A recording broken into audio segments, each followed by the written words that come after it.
नमस्कार, सत श्री अकाल, आदाब। आप देख रहे हैं दिव्य हिमाचल टीवी और स्वागत है आपका हमारे साहित्य को समर्पित खास प्रोग्राम साहित्य रविवार में।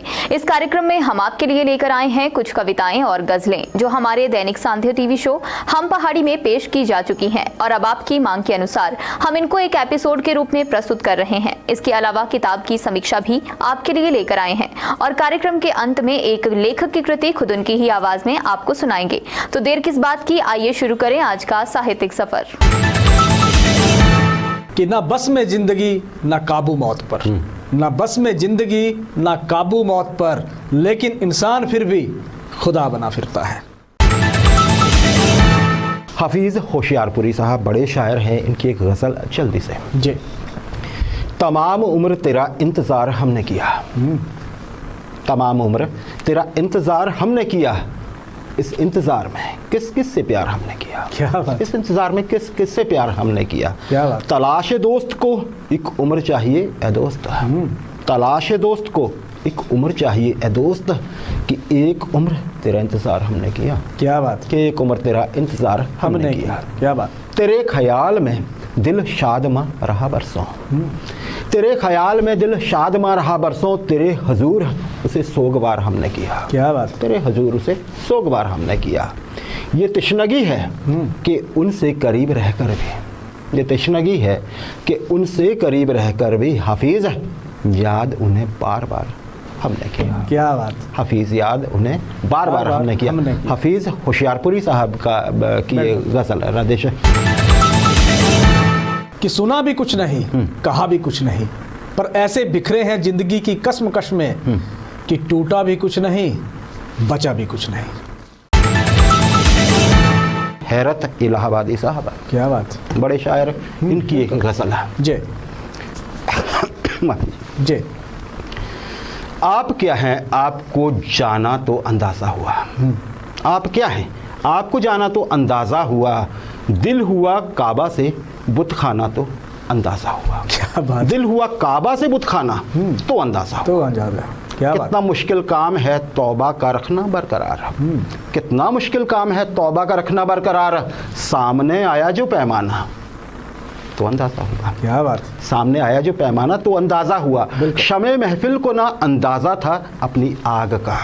क्या बात। शमे महफिल को ना अंदाज़ा था अपनी आग का, हो गया जब खाक परवाना तो अंदाज़ा हुआ। क्या बात। हो गया जब खाक परवाना तो अंदाज़ा हुआ, उनकी आंखों में भी मस्ती है शराबे नाब सी, उनकी आंखों में भी मस्ती है शराबे नाब सी, गिर गया हाथों से पैमाना तो अंदाज़ा हुआ। क्या बात। गिर गया हाथों से पैमाना तो अंदाज़ा हुआ, कोई तब्दीली हुई है मेरी हालत में ज़रूर। क्या बात। कोई तब्दीली हुई है मेरी हालत में ज़रूर, मुझको अपनों ने न पहचाना तो अंदाज़ा हुआ। क्या बात। मुझको अपनों ने न पहचाना तो अंदाज़ा हुआ। आगे देखिए, मेरी बेपाया मोहब्बत है फरेबे हुस्नो इश्क, मेरी बेपाया मोहब्बत है फरेबे हुस्नो इश्क, कह गए वो हंस के दीवाना, कह गए वो हंस के दीवाना तो अंदाज़ा हुआ। आखिरी शेर देखिएगा अब, मैं शहंशाहे दयारे इश्क हूँ हैरत नहीं। क्या बात। मैं शहंशाहे दयारे इश्क हूँ हैरत नहीं, हो गया जब उनसे याराना। क्या बात। हो गया जब उनसे याराना तो अंदाज़ा हुआ। क्या बात। तो अंदाज़ा हुआ। हैरत साहब की गज़ल राजेश। कभी मिल जाए वो कारीगर तो मिलाना जरूर, कभी मिल जाए वो कारीगर तो मिलाना ज़रूर, जिसने घड़ी बनाई होगी उसे वक्त रोकना भी आता होगा। मोहम्मद अलवी साहब बड़े शायर, कितने बड़े शायर, साहित्य अकादमी पुरस्कार मिला हुआ है इनको, तो मान लीजिए कि कितने बड़े शायर हो गए। ये गज़ल है राजेश जी। उठी कुछ ऐसे बदन की खुशबू, उठी कुछ ऐसे बदन की खुशबू, सिमट गई पैरहन की खुशबू। क्या बात। सिमट गई पैरहन की खुशबू, सहर हुई तो अजब अदा से, सुबह सहर हुई तो अजब अदा से, कली में उतरी किरण की खुशबू। क्या बात। कली में उतरी किरण की खुशबू, हवाओं से दोस्ती न करना, हवाओं से दोस्ती न करना, लुटा न देना चमन की खुशबू। क्या बात। लुटा न देना चमन की खुशबू, मज़े उड़ाओगे हिजरतों के, मज़े उड़ाओगे हिजरतों के, लिए फिरोगे वतन की खुशबू। क्या बात। लिए फिरोगे वतन की खुशबू, अंधेरी रातों में देख लेना, अंधेरी रातों में देख लेना, दिखाई देगी बदन की खुशबू। क्या बात। दिखाई देगी बदन की खुशबू।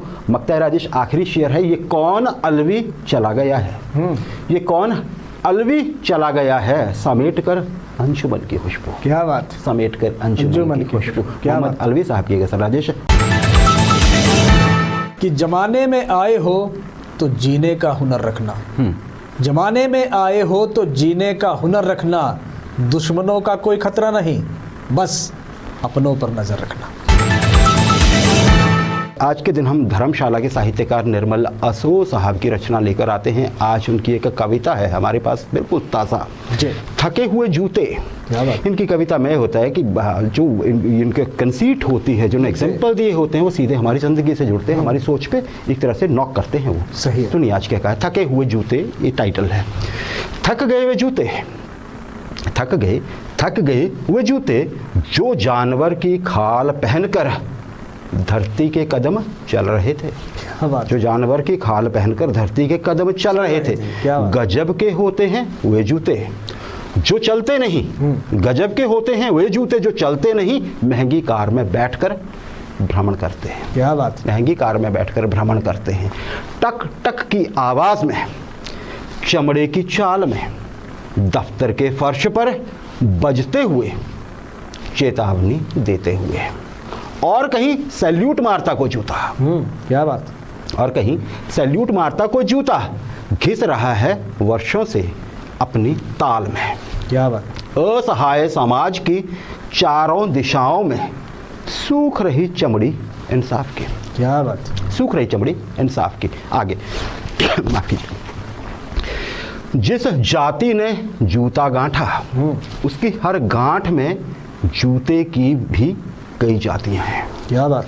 बड़े लोगों का जूता अपनी अकड़ में, संभ्रांत होने की शक्ल में, बड़े से शोरूम में बड़े ब्रांड का जूता बड़ी हिफाजत से दर्शन दे रहा है। क्या बात। बड़े ब्रांड का जूता बड़ी हिफाजत से दर्शन दे रहा है। क्या इसकी बात। लागत बढ़ गई, रंग की कवायद बढ़ गई, इसे फेंकते नहीं, इसे फेंकते नहीं, सलीके से पेश करते हैं। क्या बात है। इसे फेंकते नहीं, सलीके से पेश करते हैं। क्या बात। सिर्फ उसे दिखाते जो इसके काबिल है। क्या बात। सिर्फ उसे दिखाते जो इसके काबिल है। इतने रौब में है कि इंसान की हैसियत बता दे। क्या बात। इतने रौब में है कि इंसान की हैसियत बता दे। क्या आगे, बात। अपने दर्द में जूते का चीखना, बंजर होते खेत में वर्षों से जिंदा खाल में किसान का चीखना है। क्या बात। वर्षों से जिंदा खाल में किसान का चीखना है। जूते के भीतर भी बेड़ियां नहीं थकती, जूते के भीतर भी बेड़ियां नहीं थकती, उन्हें ढोते ढोते पाँव के तलवे जूता हो जाते हैं। क्या बात। पाँव के तलवे जूता हो जाते हैं। आगे सुनिए। वर्षों से मंदिर के बाहर पाँव रगड़ रहा जूता। क्या बात। वर्षों से मंदिर के बाहर पांव रगड़ रहा जूता ईश्वर से बस यही मांग रहा, उसके भीतर किसी की चमड़ी ना मरे, उसके भीतर किसी की चमड़ी ना मरे। चमड़ी का यह अद्भुत संरक्षण जो थक कर भी बचा रहा पाँव की पीड़ा। चमड़ी का यह अद्भुत संरक्षण जो थक कर भी बचा रहा पाँव की पीड़ा। सफर का संघर्ष, हर मंदिर के बाहर जूतों की थकान सोच रही, जूतों की थकान सोच रही, बीते साल की तरह अगले वर्ष के इंतज़ार में, बीते साल की तरह अगले वर्ष के इंतज़ार में इंसानों के बीच कोई जानवर बनकर ना मरे। क्या बात। इंसानों के बीच कोई जानवर बनकर ना मरे। निर्मल असो साहब की ये रचना राजेश बहुत मुझे तो बहुत पसंद आई। आप बताइएगा आपको कैसी लगी। कि जो जले थे हमारे लिए बुझ रहे हैं वो सारे दिए, जो जले थे हमारे लिए बुझ रहे हैं वो सारे दिए। कुछ अंधेरों की थी साजिशें, कुछ अंधेरों की थी साजिशें, और कुछ उजालों ने धोखे दिए। आरज़ू लखनवी साहब बड़े शायर, बहुत बढ़िया शायरी कर गए हैं। इनकी एक गज़ल जल्दी से राजेश जी। यही एक निबाह की शक्ल है, यही एक निबाह की शक्ल है, वो ज़फ़ा करें मैं वफ़ा करूं। क्या बात। यही एक निबाह की शक्ल है, वो ज़फ़ा करें मैं वफ़ा करूं। क्या बात। अगर इस पे भी ना निभी तो फिर मेरे किरदगार मैं क्या करूं। क्या बात है। अगर इस पे भी ना निभी तो फिर मेरे किरदगार मैं क्या करूं? क्या बात है। मोहब्बत ऐसी बंधी गिरह जो ना एक हाथ से खुल सके, ऐसी गांठ नहीं खुल सकती एक हाथ से। है मोहब्बत ऐसी बंधी गिरह जो ना एक हाथ से खुल सके, कोई अहद तोड़े करे दगा, मेरा फर्ज है कि वफा करूं। क्या बात। कोई अहद तोड़े करे दगा, मेरा फर्ज है कि वफा करूं। मैं हजार बातों में एक भी कभी उनसे खुल के न कह सका, मैं हजार बातों में एक भी कभी उनसे खुल के न कह सका। अगर एक तरह की बात हो तो हजार तरह अदा करूं। क्या बात। अगर एक तरह की बात हो तो हजार तरह अदा करूं। क्या बात। जो हंसा तो सूरत जख्म दिल के लहू के कतरे टपक पड़े, जो हंसा तो सूरत जख्म दिल के लहू के कतरे टपक पड़े। मैं सितम रसीदा हूँ आरज़ू, मैं सितम रसीदा हूँ आरज़ू, ना बहाऊं अश्क तो क्या करूं। क्या बात। सितम रसीदा हूँ आरज़ू, ना बहाऊं अश्क तो क्या करूं। आरज़ू लखनवी साहब, राधेश। कितना भी पकड़ लो फिसलता जरूर है, कितना भी पकड़ लो फिसलता जरूर है, ये वक्त है साहब बदलता जरूर है। मखमूर शहीदी साहबहन की एक गज़ल है जीवन जी, अपने दर्शकों के लिए लाए हैं जी कि कसक पुराने जमाने की साथ लाया है, कसक पुराने जमाने की साथ लाया है, तेरा ख्याल की बरसों बाद आया है, तेरा ख्याल कि बरसों बाद आया है। किसी ने क्यों मेरे कदमों तले बिछाया है, किसी ने क्यों मेरे कदमों तले बिछाया है, वो रास्ता कि कहीं धूप है ना साया है, वो रास्ता कि कहीं धूप है ना साया है। बहुत खूब। डगर डगर वही गलियां चली हैं साथ मेरे, डगर डगर वही गलियां चली हैं साथ मेरे, कदम कदम पे तेरा शहर याद आया है, कदम कदम पे तेरा शहर याद आया है। बता रही है ये शिद्दत उजाड़ मौसम की, बता रही है ये शिद्दत उजाड़ मौसम की, कि सुगुफ्ते गुल का ज़माना करीब आया है, सुगुफ्ते गुल का ज़माना करीब आया है। हवाए शब से कहो आए फिर बुझाने को, हवाए शब से कहो आए फिर बुझाने को, चिराग हमने सरे शाम फिर जलाया है, चिराग हमने सरे शाम फिर जलाया है। कहो ये डूबते तारों से दो घड़ी रुक जाएं, कहो ये डूबते तारों से दो घड़ी रुक जाएं, निशान गम सुदश्ता मुद्दतों में पाया है, निशान गुम सुदश्ता मुद्दतों में पाया है। बस अब ये प्यास का सहारा उबूर कर जाओ, बस अब ये प्यास का सहरा उबूर कर जाओ, नदी ने फिर तुम्हें अपनी तरफ बुलाया है, बहुत ही खूब। नदी ने फिर तुम्हें अपनी तरफ बुलाया है। हमने तो यही देखा दुनिया तेरी महफिल में, हमने तो यही देखा दुनिया तेरी महफिल में, जिसको है तलब जितनी उतना ही परेशान है। सुमित्रानंदन पंत हिंदी के मूर्धन्य कवि रहे हैं और उनकी कृतियां जो है वो अमर है जीवन जी। इन्होंने एक कविता लिखी है, हाय चुक गया अब सारा धन। देखिए क्या लिखते हैं, हाय चुक गया अब सारा धन, रिक्त हो गया जीवन कोश, बुझा चुका या काल समीरण, बुझा चुका या काल समीरण, कितने प्राण दीप निर्दोष, कितने प्राण दीप निर्दोष। लौट नहीं आ पाया कोई, लौट नहीं आ पाया कोई, जाकर फिर जग के उस पार, उम्र पूछकर हाल वहां के पथिकों का करता संतोष, उम्र पूछकर हाल वहां के पथिकों का करता संतोष। कार्यक्रम में अब आप मिलिए अंकिता से, जो आपके लिए किताब की समीक्षा लेकर आई हैं। धन्यवाद पल्लवी। आज जिस किताब की समीक्षा हम आपके लिए लेकर आए हैं उसका शीर्षक है डांडे उपन्यास। इसको लिखा है डॉक्टर धर्मपाल साहिल ने। इसमें एक ऐसे साधारण व्यक्ति की कथा बताई है जो अपने मन की प्यास शांत करने हेतु तमाम उम्र लोगों को पानी पिलाता है। आप भी इस किताब को जरूर पढ़ें। अब आपको वापस ले चलते हैं पल्लवी की ओर। अब सुनिए पालमपुर से सरोज परमार की कृति खुद उनकी ही आवाज में। कविता का शीर्षक है घड़ी। घड़ी की सुइयों के साथ फिरकी बनी घूमती रही, थमती रही, घूमती रही। घड़ी की सुइयों के साथ फिरकी बनी घूमती रही, थमती रही, घूमती रही। काश ये सुइयां टूट कर गिर पड़े और वक्त ठहर जाए। काश ये सुइयां टूट कर गिर पड़े और वक्त ठहर जाए ताकि मैं सो लूं अपनी इच्छा से, खा लूं अपने मन से, जीभ को पता तो चले स्वाद के तीखेपन का।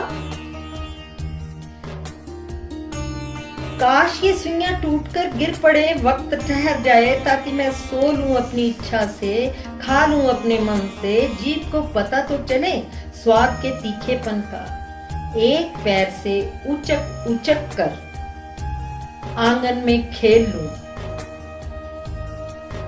पकड़ लूं तितलियों को, गौरैया के झुंडों को, खाऊं झरबेरी के खट्टे मीठे फल। एक पैर से उचक उचक कर आंगन में खेल लूं, पकड़ लूं तितलियों को, गौरैया के झुंडों को, खाऊं झरबेरी के खट्टे मीठे फल, चुराऊं कच्चे अमरूद और पड़ी रहूं रज्जो बुआ के पिछवाड़े। चिल्लाते रहे घर के लोग, सुनकर अनसुनी कर दूं। चिल्लाते रहे घर के लोग, सुनकर अनसुनी कर दूं। सब मेरे लिए परेशान होते रहें और मैं खुश होती रहूं। उम्र के कितने ही चुलबुले लम्हे चुरा लिए हैं बैरी वक्त ने। उम्र के कितने ही चुलबुले लम्हे चुरा लिए हैं बैरी वक्त ने। प्रार्थना है मित्रों मेरे परिजनों, अंतिम वेला में मेरे आसपास घड़ी मत रखना। प्रार्थना है मित्रों मेरे परिजनों, अंतिम वेला में मेरे आसपास घड़ी मत रखना। इसकी गिरफ्त से छूट चुपचाप भाग लूं और बरसों बाद वक्त मुझे ढूंढता फिरे। प्रार्थना है मित्रों मेरे परिजनों, अंतिम वेला में मेरे आसपास घड़ी मत रखना। इसकी गिरफ्त से छूट चुपचाप भाग लूं और बरसों बाद वक्त। साहित्य रविवार के आज के एपिसोड में बस इतना ही, लेकिन जाने से पहले आपके लिए खास संदेश। अगर आप भी लिखते हैं तो अपनी लिखी गई कविता हमें भेज सकते हैं। कविता हमें पसंद आती है तो उसे पहले हम पहाड़ी या साहित्य रविवार कार्यक्रम में उसे पेश किया जाएगा। कार्यक्रम के अंत में स्क्रीन पर एक व्हाट्सएप नंबर दर्शाया जाएगा जिस पर आप अपनी लेखनी हमें भेज सकते हैं। अब समय है आपसे विदा लेने का। देखते रहिए दिव्य हिमाचल टीवी। नमस्कार। दिव्य हिमाचल समाचार पत्र में आज हमेशा की तरह साहित्य के लिए एक पूरा पृष्ठ प्रकाशित किया गया है। प्रतिबिंब के नाम से यह प्रस्तुति पृष्ठ नंबर 10 पर उपलब्ध है। इसे पढ़ना ना भूलें और अगर आप भी लिखते हैं तो हमें अपने लेख जरूर भेजें।